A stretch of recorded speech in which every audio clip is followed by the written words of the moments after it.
ഒരുപാട് നേരത്തെ കാത്തിരിപ്പിന് ശേഷം മിഡ് വീക്ക് എവിക്ഷൻ പ്രാങ്ക് നടന്നു. ആദിലയായിരുന്നു ഷാനവാസ് പ്രാങ്ക് ചെയ്യാൻ വേണ്ടിയിട്ട് തിരഞ്ഞെടുത്തിരുന്നത്.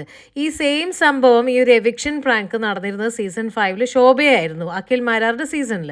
പക്ഷെ അതിന് കുറച്ചൊരു ജീവനുള്ളതുപോലെ തോന്നിയിരുന്നു കേട്ടോ. ഷാനവാസിന് ആദ്യമൊന്നും പിടികിട്ടിയില്ലെങ്കിലും പിന്നീട് പുള്ളിക്കാരൻ ഓരോരുത്തരെ വരുതിയിൽ വരുത്താൻ വേണ്ടിയിട്ട് നോൺ വെജ് കൊണ്ടുവരും, മന്തി കൊണ്ടുത്തരും, ഈ ഒരു പ്രാങ്ക് ചെയ്താലെന്നൊക്കെ പറഞ്ഞ് അവരെ വശത്താക്കിയ ഐഡിയ ഒക്കെ നന്നായിട്ടുണ്ടായിരുന്നു. അനു, ആദില, നൂറ, അനീഷ് ഒഴികെ ബാക്കി എല്ലാവർക്കും ഈ ഒരു പ്രാങ്കിനെ കുറിച്ച് നല്ല ധാരണയുണ്ടായിരുന്നു. പക്ഷെ വലിയ കുളമൊന്നും ആക്കാതെ എല്ലാവരും നന്നായിട്ട് തന്നെ സങ്കടമൊക്കെ അഭിനയിച്ച് നടക്കുന്നുണ്ടായിരുന്നു. വലിയ ഉഷാറുണ്ടായിരുന്നില്ല എന്ന് മാത്രം. അങ്ങനെ അതിൽ ഈ മെയിൻ ഡോറിൽ എത്തിക്കഴിഞ്ഞ് ബിഗ് ബോസ് ഈ ഒരു പ്രാങ്ക് പൊട്ടിക്കുമ്പോൾ പ്രത്യേകിച്ച് വലിയൊരു ഭാവമാറ്റമോ അങ്ങനെ ഒരു ബഹളമോ ഒന്നും ഉണ്ടായിരുന്നില്ല. അവർ തമ്മിൽ കെട്ടിപ്പിടിച്ച് സങ്കടം പറഞ്ഞ് കരഞ്ഞ് അങ്ങനെയൊക്കെ ഉണ്ടായി. മറ്റുള്ളവരെല്ലാം ഒരു ചിരിയും പാസ്സാക്കി അകത്തേക്ക് പോയി. പിന്നീട് സ്നേഹപ്രകടനമായിരുന്നു. എന്ത് തന്നെയായാലും ഇനി 2 ആഴ്ചയേ ഉള്ളൂ. ഷാനവാസിന് ഇനി ഈ ഒരു കാര്യം കൊണ്ട് ഫോക്കസ് വീണ്ടും പോവാതിരുന്നാൽ മതിയായിരുന്നു. അനുവും ഷാനവാസും എല്ലാവരും ഇനി ഒറ്റയ്ക്ക് കളിക്കേണ്ട സമയമൊക്കെ ഒരുപാട് അതിക്രമിച്ചു കഴിഞ്ഞിരിക്കുന്നു. കാരണം ഇനി 2 ആഴ്ചയും കൂടെ ബാക്കിയുള്ളൂ ഫിനാലേക്ക്. എന്തു തന്നെയായാലും തെറ്റിയവരെല്ലാം ഒന്നായിട്ടുണ്ട്.